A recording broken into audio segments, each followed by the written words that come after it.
Alrighty, so let's dive in on how to do a transaction from start to finish on your Poynt device. So first we're going to select the register app right from the home screen. Now you can see on our demo device we have preset inventory already in there. So you can see we have things like candy already with the price, cake, chair, bed.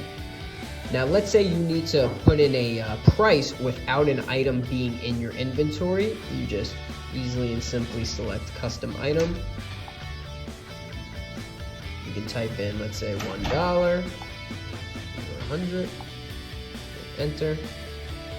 Now let's say you're ready to pay, then select charge, and go ahead, pick a card in each reader.